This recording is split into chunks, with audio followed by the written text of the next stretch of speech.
നമസ്കാരം. ദർശന ടിവിയുടെ ലോകമെമ്പാടുമുള്ള പ്രേക്ഷകർക്ക് വിരുന്നിന്റെ പുതിയൊരു എപ്പിസോഡിലേക്ക് ഹൃദ്യമായ സ്വാഗതം. വിരുന്നിപ്പോഴുള്ളത് തിരുവനന്തപുരമാണ്. തിരുവനന്തപുരം വട്ടപ്പാറ എന്ന ഒരു മനോഹരമായ ദേശത്ത്.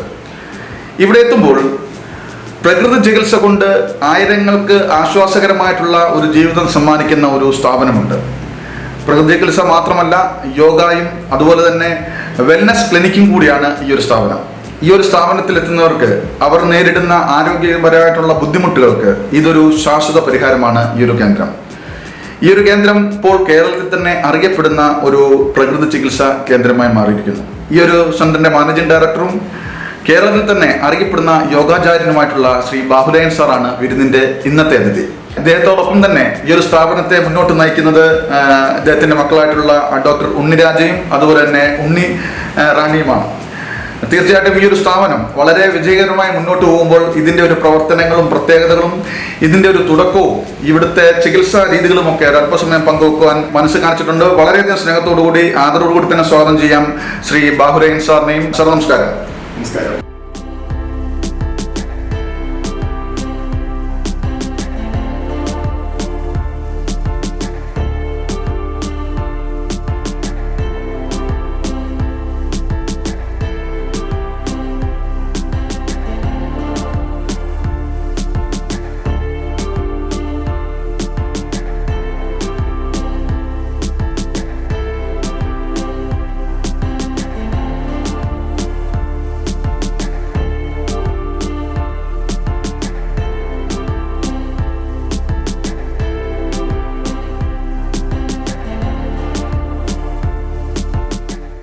സാർ, വളരെയധികം സന്തോഷം.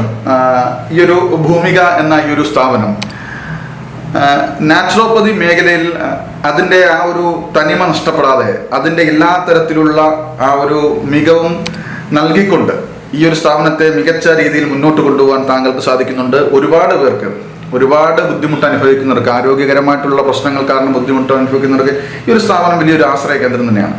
ഈ ഒരു സ്ഥാപനത്തിലേക്കുള്ള താങ്കളുടെ ഒരു തുടക്കം എങ്ങനെയാണ് താങ്കൾ ഈ ഒരു മേഖലയിലേക്ക് എത്തിയത്? എങ്ങനെ ഈ ഒരു മേഖല തിരഞ്ഞെടുക്കണമെന്ന് താങ്കൾ ആഗ്രഹിച്ചത് എപ്പോഴായിരുന്നു? ആദ്യമായി ദർശന ടിവിയുടെ ഈ വിരുന്ന് പരിപാടിയിൽ പങ്കെടുക്കുവാൻ അവസരം ലഭിച്ചതിൽ അതിയായ സന്തോഷവും അഭിമാനവും രേഖപ്പെടുത്തുകയാണ്. അങ്ങ് ചോദിച്ചതുപോലെ ഇതിലേക്ക് വന്നത് ആകസ്മികമായിട്ട് എന്ന് പറയാൻ പറ്റില്ല. എൻ്റെ അച്ഛൻ യോഗ ചെയ്യുമായിരുന്നു. വളരെ ചെറുപ്പത്തിൽ തന്നെ യോഗയിൽ എന്താ പറയുന്നത്, കടുപ്പപ്പെട്ട ആസനങ്ങൾ തന്നെ ചെയ്യുന്നത് കണ്ടു വളർന്ന ഒരാളാണ്. അന്ന് എനിക്കത് ഒരു കൗതുകം മാത്രമായിരുന്നു. എന്നാൽ വളർന്നു കഴിഞ്ഞപ്പോൾ യോഗയുമായി അടുത്ത് ഇടപഴകുവാൻ കഴിഞ്ഞത് ഒരു പ്രത്യേക സന്ദർഭത്തിലാണ്. ഞാൻ ശ്രീ രവിശങ്കറിൻ്റെ യോഗ ക്ലാസ്സുകളിൽ പങ്കെടുക്കുവാനിടയായി. അതിൻ്റെ 2-3 കോഴ്സുകളൊക്കെ തന്നെ കഴിഞ്ഞു. അത് കഴിഞ്ഞ് പിന്നീട് യോഗയിൽ ഇന്റർനാഷണൽ യോഗ അലയൻസിന്റെ 200 അവേഴ്സ് TTC, അത് കഴിഞ്ഞ് 300 അവേഴ്സ് TTC. അതുകൂടാതെ എനിക്ക് തോന്നുന്ന യോഗയിലെ ആയുഷ് വകുപ്പിന്റെ ഏറ്റവും ഉയർന്ന പരീക്ഷ ഞാൻ എഴുതുമ്പോൾ ആയിരുന്നത് ലെവൽ 3 ആണ്. അതും പാസ്സായി. അപ്പോൾ അത് കൂടാതെയാണ് ഞാൻ ഇതിനിടയിലൂടെ തമിഴ്നാട് സ്പോർട്സ് യൂണിവേഴ്സിറ്റിയുടെ MSc യോഗ ചെയ്തു. ഇതിനിടയിൽ കേരള യൂണിവേഴ്സിറ്റിയുടെ PG diploma in yoga therapy എന്ന കോഴ്സും പാസ്സായി. പക്ഷേ ഈ കോഴ്സുകളൊക്കെ തന്നെ ചെയ്യുമ്പോഴും എൻ്റെ മനസ്സിൽ യോഗ കൊണ്ട് എങ്ങനെ മനുഷ്യന് പ്രയോജനം ചെയ്യുവാൻ കഴിയും എന്നുള്ള ചിന്ത വിടാതെ പിടികൂടിയിരുന്നു. തീർച്ചയായിട്ടും ഇതുകൊണ്ടുള്ള മെച്ചം നേരത്തെ മനസ്സിലാക്കിയതിൻ്റെ കൂടി അടിസ്ഥാനത്തിലാണ്. മക്കൾക്കൊക്കെ ഒരുപക്ഷെ പ്രത്യേക താല്പര്യങ്ങൾ പഠനങ്ങളിൽ കാണാം. എങ്കിൽ തന്നെയും ഞാൻ പറഞ്ഞതനുസരിച്ചും അവരത് ഉൾക്കൊണ്ടതിൻ്റെയും അടിസ്ഥാനത്തിൽ മോൻ ഡോക്ടർ ഉണ്ണിരാജ ഈ രംഗത്ത് തന്നെ വരികയും BNYS ഡിഗ്രി കഴിഞ്ഞിട്ട് അദ്ദേഹം പിന്നെ യോഗയിലെ MD ചെയ്യുകയും ചെയ്തു. മകള് BNYS കഴിഞ്ഞിട്ട് പബ്ലിക് ഹെൽത്തിലാണ് PG ചെയ്തത്. രണ്ടുപേരും ഈ പ്രസ്ഥാനവുമായി ബന്ധപ്പെട്ട് പ്രവർത്തിക്കും. ഇത് ഒരു സ്ഥാപനമായി മാറിയത് ഒരു ട്രസ്റ്റായിട്ടാണ് ഞങ്ങൾ തുടങ്ങിയത് 2022-ലാണ്. ഒരു കുറെ കൂടെ വിപുലമായ രീതിയിൽ യോഗയുടെയും നേച്ചുറോപ്പതിയുടെയും പ്രയോജനങ്ങൾ ലഭിക്കുന്നതിന് വേണ്ടി, അതൊന്ന് വളർത്തിയെടുക്കുന്നതിന് വേണ്ടി, ജനങ്ങൾക്കിടയിൽ അതിൻ്റെ ഒരു അവബോധം ഉണ്ടാക്കുന്നതിന് വേണ്ടി പല പദ്ധതികളും നമ്മൾ ആവിഷ്കരിച്ചു. ഓരോ സ്ഥലത്തും കഴിയാവുന്നിടത്തോളം കേരളത്തിലെമ്പാടും യോഗ സെന്ററുകൾ തുടങ്ങണമെന്നൊക്കെയാണ് ആദ്യം ആഗ്രഹിച്ചത്. ഓരോന്നിൻ്റെയും പ്രായോഗിക വശങ്ങളിലേക്ക് വരുമ്പോൾ ഉള്ള ബുദ്ധിമുട്ടുകൾ വളരെ കൂടുതലാണ്. ഒരു സംരംഭം തുടങ്ങുമ്പോഴുള്ള ബുദ്ധിമുട്ടൊക്കെ നമുക്കറിയാം. എന്നാലും ഈ കഴിഞ്ഞ ഏപ്രിൽ 6-ാം തീയതി ഇവിടെ ഇങ്ങനെ ഹോസ്പിറ്റലായിട്ട് യോഗയും നേച്ചുറോപ്പതിയും ഫിസിയോതെറാപ്പിയും അക്യൂപങ്ക്ചറും അക്യൂപ്രഷറും കൈറോപ്രാക്ടീസും ഇങ്ങനെ വരുന്ന എല്ലാ സിസ്റ്റംസും കോർത്തിണക്കിക്കൊണ്ടുള്ള ഒരു ഹോസ്പിറ്റൽ, ഒരു സമഗ്ര ചികിത്സാലയം. അതെന്ന് പറയുമ്പോൾ സ്വാഭാവികമായ മനുഷ്യന്റെ പ്രശ്നങ്ങളെ പരിഹരിക്കാൻ കഴിയുന്ന പ്രകൃതിപരമായ സ്വാഭാവികമായ പരിണാമത്തിലൂടെ മാറ്റിയെടുക്കുകയാണ്. നമ്മൾ മരുന്ന് ഔഷധം എന്നുള്ള രീതിയിലല്ല പോയി. ഔഷധം എന്ന് പറയുന്നത് നാച്ചുറോപ്പതിയിൽ പറയുന്നത് പോലെ തന്നെ ഫുഡാണ്. അതിന്റെ ക്രമീകരണത്തിലൂടെ നമുക്ക് എന്ത് അസുഖമുണ്ടെങ്കിലും മാറ്റിയെടുക്കുവാൻ കഴിയും എന്നുള്ളതാണ്. പിന്നെ ഇക്കാലത്ത് യോഗ എന്ന് പറയുന്ന തെറാപ്പി എന്നുള്ള നിലയിൽ ഒരു വൻപിച്ച രീതിയിലേക്ക് വളർന്നു കഴിഞ്ഞിരിക്കുകയാണ്. അതിന്റെ നല്ല സാധ്യതകൾ പരമാവധി പ്രയോജനപ്പെടുത്തുവാൻ കഴിയുമോ എന്ന് നമ്മൾ നോക്കുന്നു, മനസ്സിലാക്കേണ്ടത് തന്നെയാണ്. തീർച്ചയായും ഈ നമ്മുടെ ഈ ഒരു താങ്കൾ ഈ ഒരു യോഗ മേഖലയിലേക്ക് കടന്ന് ഇത്രയും വർഷത്തെ ഒരു അനുഭവമുണ്ട് ഈ ഒരു മേഖലയിൽ തന്നെ. താങ്കൾ ഒരുപാട് കുട്ടികൾക്ക് താങ്കൾ ഗുരുനാഥനാണ്. ഈ ഒരു അവസരത്തിൽ നമ്മുടെ ഈ പ്രോഗ്രാം കണ്ടുകൊണ്ടിരിക്കുന്ന രക്ഷിതാക്കൾക്ക് അല്ലെങ്കിൽ കുട്ടികൾക്ക് നമ്മൾ ഈ കുട്ടികളെ അല്ലെങ്കിൽ നമ്മൾ എന്തുകൊണ്ട് യോഗ ചെയ്യണം, അല്ലെങ്കിൽ നമുക്ക് ഏത് വയസ്സ് മുതൽ യോഗയിലേക്ക് ഒരു കുട്ടിയെ വിടണം, എന്താണ് താങ്കൾക്ക് അതിനെക്കുറിച്ചുള്ള അഭിപ്രായം? വളരെ പ്രസക്തമായ ഒരു ചോദ്യമാണ്. പലരും തെറ്റിദ്ധരിച്ചിട്ടുണ്ട് കുട്ടികളെ അങ്ങനെ യോഗയ്ക്ക് അങ്ങനെ വിടേണ്ട കാര്യമില്ല, ചെറുപ്പത്തിൽ അങ്ങനെ വളച്ചും തിരിച്ചുമൊക്കെ എടുക്കാൻ പാട്. പക്ഷേ വളരെ കൂടുതൽ ഫ്ലെക്സിബിലിറ്റി ഉള്ളത് കുട്ടികൾക്കാണ്. പക്ഷെ അവിടെയും നമുക്കൊരു റിസർവേഷൻ ഉണ്ട്. ഒരു 9-10 വയസ്സ് കഴിയുമ്പോൾ ഇതിലേക്ക് വിട്ടാൽ മതി. അതിനു മുമ്പുള്ള മൂവ്മെന്റ്സ് കൊണ്ട് ചിലപ്പോൾ നമ്മൾ ഉദ്ദേശിക്കുന്ന പ്രയോജനത്തെക്കാൾ ചില പോരായ്മകൾ ചിലപ്പോൾ വന്നുകൂടാ എന്നില്ല. കാരണം അവർ വളരെ വികറസായിട്ട് ഇതൊക്കെ അങ്ങ് ചെയ്യും. ആ ഒരു 10-11 വയസ്സാവുമ്പോൾ കുറച്ചുകൂടി ഒരു മെച്യൂരിറ്റിയിലേക്ക് എത്തിക്കഴിഞ്ഞ് പിന്നെ അതിന് പ്രായപരിധിയില്ല. നമുക്ക് ഇത്ര വയസ്സിലെ യോഗ തുടങ്ങാൻ കഴിയുകയുള്ളൂ, ഇത്ര വയസ്സ് വരെ അത് ചെയ്യാം, ഇത്ര വയസ്സ് വരെ മതി എന്നില്ല. ഏത് പ്രായക്കാർക്കും നമുക്ക് എത്രയോ ഉദാഹരണങ്ങൾ, എത്രയോ ആചാര്യന്മാർ ഏത് വയസ്സിലും സ്റ്റാർട്ട് ചെയ്യാം, ഏത് വയസ്സ് വരെയും നമ്മുടെ അന്ത്യം വരെയും ഇത് കൊണ്ടുപോകണം എന്നുള്ളതാണ്. അപ്പൊ അതിലൂടെ തീർച്ചയായിട്ടും അതിന്റെ പ്രയോജനം നമുക്ക് ലഭിക്കും. ഈ ഒരു ഇത് വരുമ്പോൾ എനിക്കതിനകത്ത് ഓർമ്മ വരുന്നത് വിഷ്ണുദേവാനന്ദയുടെ ഒരു എന്താ പറയുന്ന ഒരു പാഠമാണ്. അതായത് യോഗയ്ക്ക് നമ്മൾ പഠിക്കുമ്പോൾ 5 പ്രധാനപ്പെട്ട പോയിന്റ്സിനെ പറ്റി അദ്ദേഹം പറയും. അത് പ്രോപ്പർ എക്സർസൈസ് എന്ന് പറയും, അത് ആസനങ്ങളെ സംബന്ധിച്ചാണ്. പ്രോപ്പർ ബ്രീത്തിങ് എന്ന് പറയും, അത് പ്രാണായാമത്തെ സംബന്ധിച്ചാണ്. പ്രോപ്പർ റിലാക്സേഷൻ ആണ് ഇതിന് വരുന്നത്. അപ്പോൾ യോഗയിൽ ഇങ്ങനെ ചെയ്തുകൊണ്ടിരിക്കുമ്പോൾ ആസനങ്ങളായി എന്തായാലും ചെയ്തുകൊണ്ടിരിക്കുമ്പോൾ നമുക്ക് റിലാക്സേഷൻ ഉണ്ട്. നമ്മൾ റെസ്റ്റ് എന്ന് പറയുന്ന അർത്ഥത്തിൽ ഉപരിയാണ് റിലാക്സേഷൻ. അങ്ങനെ വന്നു കഴിയുമ്പോൾ മാത്രമേ ഞാനതിലേക്ക് പോകുന്നില്ല ഒരുപാട്, എങ്കിൽ തന്നെ ഓർത്തപ്പം പറഞ്ഞു പോവുകയാണ്, നമ്മൾ റിജുവിനേറ്റ് ചെയ്യുകയാണ്. യോഗ ഞാൻ ചെയ്തുകൊണ്ടിരിക്കുമ്പോൾ നമ്മൾ ഇടയ്ക്കിടയ്ക്ക് ആ സീക്വൻസിൽ ഇത് റിലാക്സേഷൻ കൊടുക്കുമ്പോൾ നമ്മൾ എനർജി കൺസേർവ് ചെയ്യാണ്. വാസ്തവത്തിൽ മറ്റുള്ള എക്സർസൈസുകളിലെല്ലാം നമ്മൾ എനർജി സ്പെൻഡ് ചെയ്യുക. യോഗ കഴിഞ്ഞ് വരുമ്പോൾ 1 മണിക്കൂർ കഴിഞ്ഞ് വരുമ്പോൾ ആ ഒരു മനുഷ്യൻ, ആ ഒരാള് ഉന്മേഷമായിട്ടാണ് വരുന്നത്. ഏത് ജോലിയിലേക്കും പിന്നെ പോകും, നമ്മൾ തളരുകയല്ല, ലതർജി അല്ല യോഗയിൽ. അപ്പൊ ഞാൻ പറഞ്ഞത് മൂന്നാമത് പ്രോപ്പർ റിലാക്സേഷൻ. 4ാമത്തെ ഘടകം വരുമ്പോഴാണ് നേച്ചുറോപ്പതിയുമായിട്ട് വളരെ കൂടുതൽ ബന്ധപ്പെട്ട് അടുത്ത് നിൽക്കുന്നത്, പ്രോപ്പർ ഡയറ്റ്. ഇപ്പോൾ യോഗയെക്കുറിച്ച് അറിയാത്ത ജനങ്ങൾ ചുരുക്കമാണ്. എങ്കിലും നമ്മളുടെ ഒരു യോഗയുടെ ആ ഒരു പ്രവർത്തന രീതി, കാരണം ഈ നമ്മൾ ചെയ്യുന്ന ഓരോ ക്രിയകളും അത് ഓരോ മനുഷ്യരുടെയും ശരീര പ്രകൃതിക്ക് അനുസരിച്ചുള്ള രീതിയാണോ, അതോ കോമൺ ആയിട്ട് ഓരോ സെഷനും എല്ലാവർക്കും ഒരുപോലെ തന്നെയാണോ, എന്താണ് അതിനെക്കുറിച്ചുള്ളത്? വളരെ ഇമ്പോർട്ടൻ്റ് ആണ് ഇത്. നമുക്ക് 1 മണിക്കൂർ യോഗ സെറ്റ് ചെയ്ത് ക്ലാസ് സെറ്റ് ചെയ്ത് കോമൺ ആയിട്ട് അനുസരിപ്പിക്കാം. പക്ഷേ യോഗയിൽ അങ്ങനെയല്ല ശരിക്കും വേണ്ടത്. ഓരോരുത്തരുടെയും ശരീരവും ഭംഗിയായിട്ട് മനസ്സിലാക്കിക്കൊണ്ട് അതിനനുസരിച്ചുള്ള യോഗയാണ്. ഇപ്പോൾ ഒരു രോഗി വരുന്നു, അയാൾക്ക് എന്താണ് രോഗമെന്ന് മനസ്സിലാക്കിയിട്ട് അതിനനുസരിച്ചുള്ള യോഗ പ്രോസസ്സാണ് അപ്ലൈ ചെയ്യുന്നത്. എല്ലാവർക്കും മുമ്പോട്ട് ഭംഗിയായിട്ട് ചിലപ്പോൾ കുനിയാൻ പറ്റിയെന്ന് വരത്തില്ല. അപ്പോൾ പശ്ചിമോത്താനാസനവും പാദോത്താനാസനവും അങ്ങനെ പറ്റത്തില്ല. അപ്പൊ അതിനനുസരിച്ച് കൊടുക്കുവാൻ, അതാണ് യോഗ തെറാപ്പിയുടെ ഒരു പ്രാധാന്യം വരുന്നത്. ഒരു മനുഷ്യന്റെ ശരീരഘടന അനുസരിച്ച് ഒരു മനുഷ്യന് എന്തുമാത്രം കഴിയുമെന്നുള്ളത് മനസ്സിലാക്കി അതിനനുസരിച്ച് യോഗ കൊടുത്തു വരുമ്പോൾ ചെയ്യാൻ ഒക്കാത്തതും ക്രമാനുഗതമായി ചെയ്യാൻ കഴിയും.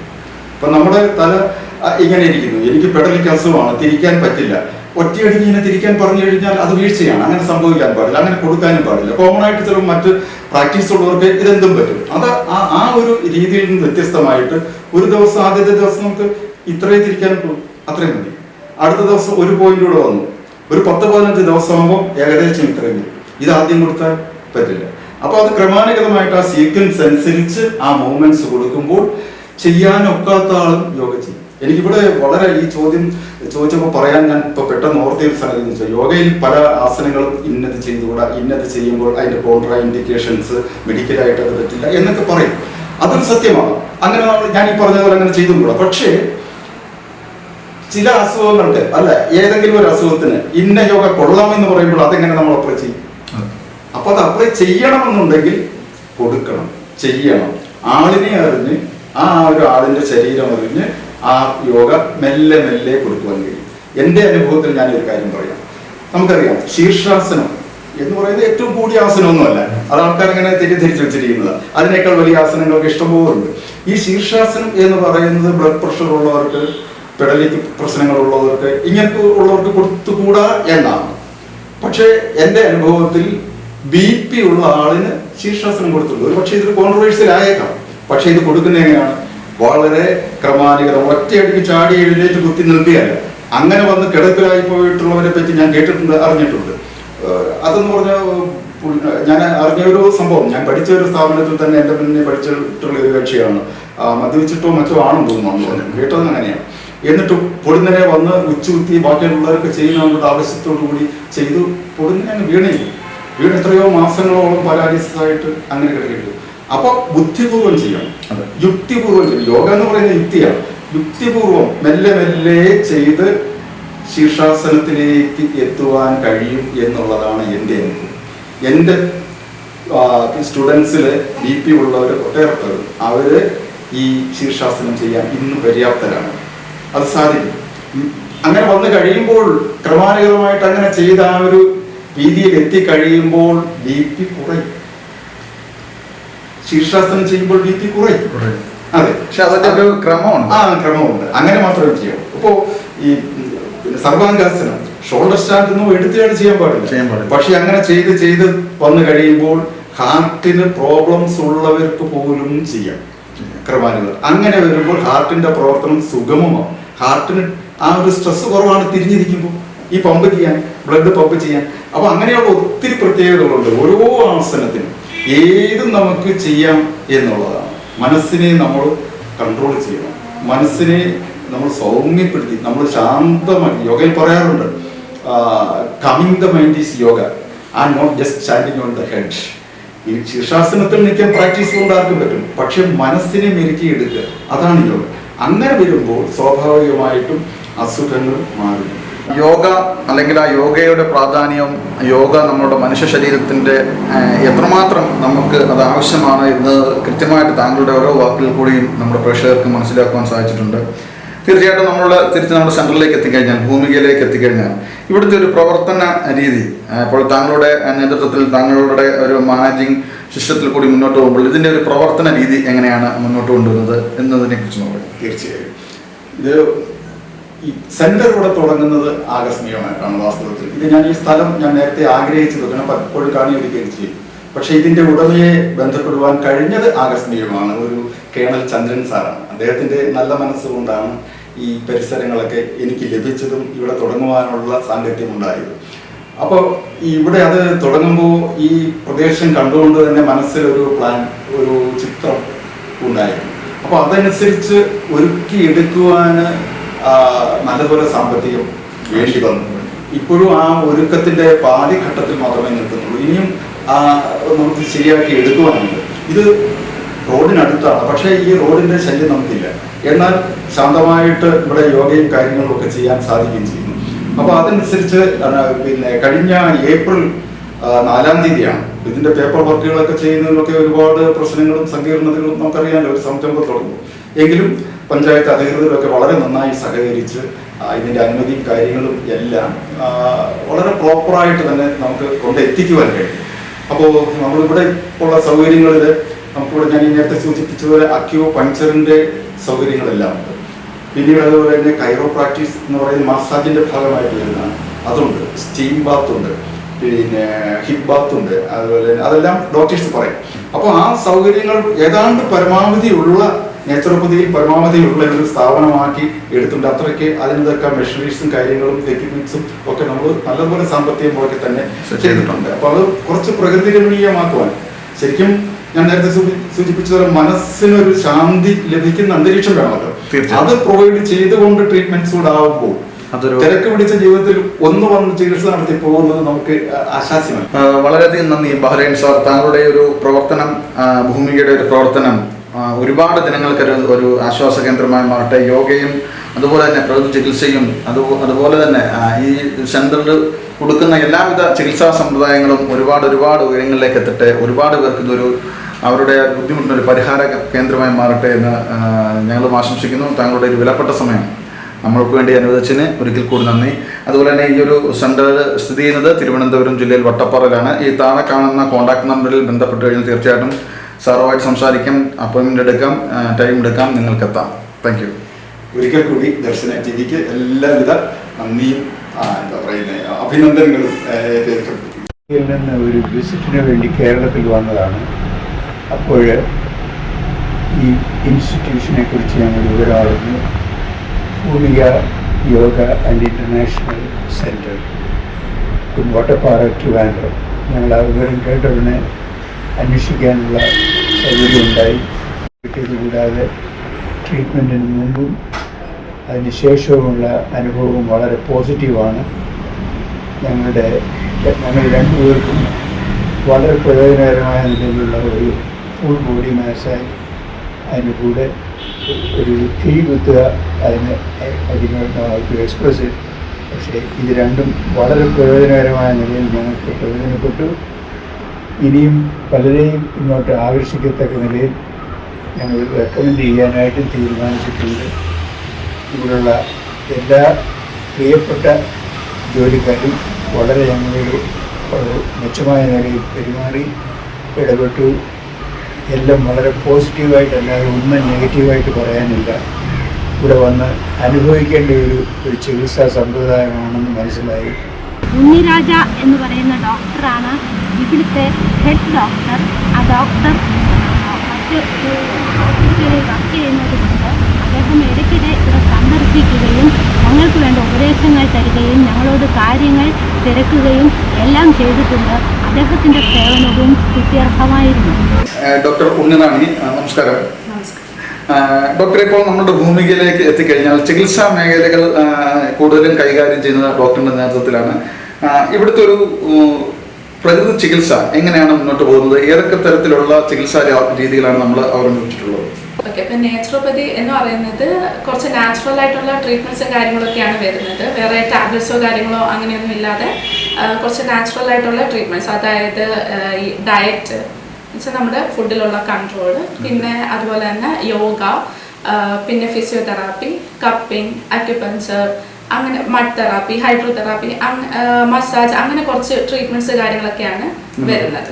ഡോക്ടർ, ഇപ്പോൾ നമ്മുടെ ഈ നാച്ചുറോപ്പതി ട്രീറ്റ്മെന്റിൽ നമുക്ക് ഏറ്റവും കൂടുതൽ സക്സസ് ലഭിക്കുന്ന രോഗങ്ങൾ ഏതൊക്കെയാണ്? നമുക്ക് നമ്മുടെ മനുഷ്യ ശരീരത്തിൽ ഉണ്ടാകുന്ന പ്രശ്നങ്ങളിൽ പ്രകൃതി ചികിത്സ കൊണ്ടും നമുക്ക് എളുപ്പത്തിൽ ഭേദമാവുകയും അതുപോലെ തന്നെ അത് പിന്നീട് അതിനെ റിക്കവർ ചെയ്യാതിരിക്കാനുള്ള നല്ല ട്രീറ്റ്മെന്റ് പ്രകൃതി ചികിത്സയിൽ ഏതൊക്കെ രോഗങ്ങൾക്കാണുള്ളത്?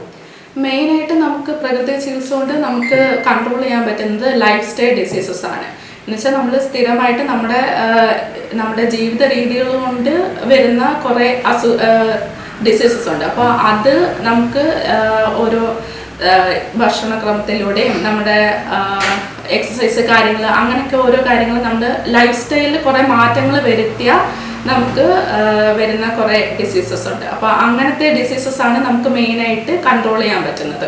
അതായത് ഈ ഡയബറ്റിസ്, ഹൈപ്പർ ടെൻഷൻ, അതുപോലെയുള്ള ലൈഫ് സ്റ്റൈൽ ഡിസീസസ് ആണ് നമുക്ക് മെയിനായിട്ട് കൺട്രോൾ ചെയ്യാൻ പറ്റുന്നത്. ഒബിസിറ്റി, അങ്ങനെയുള്ള പ്രശ്നങ്ങൾക്കാണ്. ഇപ്പോൾ ഈ ലൈഫ് സ്റ്റൈൽ ഡിസീസ് പോലെയുള്ള ഈ ഫാറ്റി ലിവർ പോലുള്ള പ്രശ്നങ്ങൾക്ക് പ്രകൃതി ചികിത്സ വളരെ ഫലവത്താണെന്ന് പലരും പറഞ്ഞ് അത് അനുഭവസ്ഥർ പറഞ്ഞു കേട്ടിട്ടുണ്ട്. അങ്ങനെയുള്ള പ്രശ്നങ്ങൾക്ക് ഏത് തരത്തിലുള്ള ചികിത്സകളാണ് നമ്മുടെ സെന്റർ പ്രൊവൈഡ് ചെയ്യുന്നത്? ഇപ്പം മെയിനായിട്ട് ഫാറ്റി ലിവർ എന്നൊക്കെ പറയുന്നത് നമ്മൾ സ്ഥിരമായിട്ട് കഴിക്കുന്ന ഈ അരിയാഹാരം അതുകൊണ്ടൊക്കെയാണ് ഈ ഇത് വരുന്നത്. അപ്പം നമ്മുടെ മെയിനായിട്ട് നമ്മൾ കൂടുതലും 3 നേരവും നമ്മൾ അരിയാഹാരമൊക്കെ ആയിരിക്കും മിക്കുള്ളവരും കഴിക്കുന്നത്. അപ്പോൾ രാവിലെ എഴുന്നേറ്റ് കഴിഞ്ഞപ്പോൾ ബ്രേക്ക്ഫാസ്റ്റിന് തന്നെ നമ്മൾ കഴിക്കുന്നത് ദോശ, ഇഡലി, പുട്ട്, അപ്പം അങ്ങനെയുള്ള അരിയാഹാരമൊക്കെയാണ് കഴിക്കുന്നത്. ഉച്ചയ്ക്ക് ചോറ്, രാത്രിയിൽ ചോറോ കഞ്ഞിയോ അങ്ങനെയൊക്കെ ആയിരിക്കും കഴിക്കുന്നത്. അപ്പോൾ ഇതൊക്കെയാണ് നമ്മളെ ഫാറ്റി ലിവറിലോട്ടൊക്കെ കോൺട്രിബ്യൂട്ട് ചെയ്യുന്നത്. അപ്പൊ അതൊക്കെ ഒന്ന് കൺട്രോൾ ചെയ്യുക എന്നുള്ളതാണ് മെയിൻ ആയിട്ടുള്ളത്. നമ്മുടെ ഒരു ചികിത്സാർത്ഥം വരുവാണെങ്കിൽ ഈ ആഹാരങ്ങൾ ക്രമീകരണങ്ങൾക്ക് പൂർണ്ണമായിട്ടും ഒരു മാറ്റം ഉണ്ടാക്കും അല്ലേ? നമുക്കൊരു പരിധിവരെ നല്ല മാറ്റം ഉണ്ടാക്കാൻ പറ്റും. ഭക്ഷണ രീതി മാത്രമല്ല, നമുക്ക് ഇപ്പം കൂടുതലും സെഡൻറ്ററി ലൈഫ് സ്റ്റൈൽ ആണല്ലോ എല്ലാവർക്കും. ഫിസിക്കൽ മൂവ്മെന്റ്സ് കാര്യങ്ങളൊക്കെ വളരെ കുറവാണ്.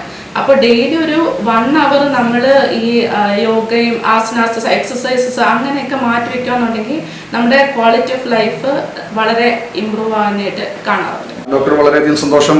താങ്കളുടെ ഒരു നേതൃത്വത്തിലുള്ള ചികിത്സാ രീതികൾ വളരെയധികം സക്സസ് ആയിട്ട് മുന്നോട്ട് പോകുന്നുണ്ട് എന്നറിയുന്നതിൽ തന്നെ വളരെയധികം സന്തോഷം. ഇനിയും തുടർന്നും ഒരുപാട് രോഗികൾക്ക് താങ്കളുടെയും ഈ ഒരു സ്ഥാപനത്തിൻ്റെയും ആ ഒരു സേവനം കൊണ്ട് അവർക്കൊരു പുതുജീവിതം ഉണ്ടാകാൻ ഒരു കാരണമാകട്ടെ എന്ന് ആത്മാർത്ഥമായി ആഗ്രഹിക്കുന്നു, പ്രാർത്ഥിക്കുന്നു. ഡോക്ടറിൻ്റെ വിലപ്പെട്ട സമയവും നമ്മളുമായി പങ്കുവച്ചതിന് ഡോക്ടർ ഉണ്ണി റാണിക്ക് ഒരു എല്ലാവിധ ആശംസകളും അറിയിക്കുന്നു. നന്ദി, നമസ്കാരം.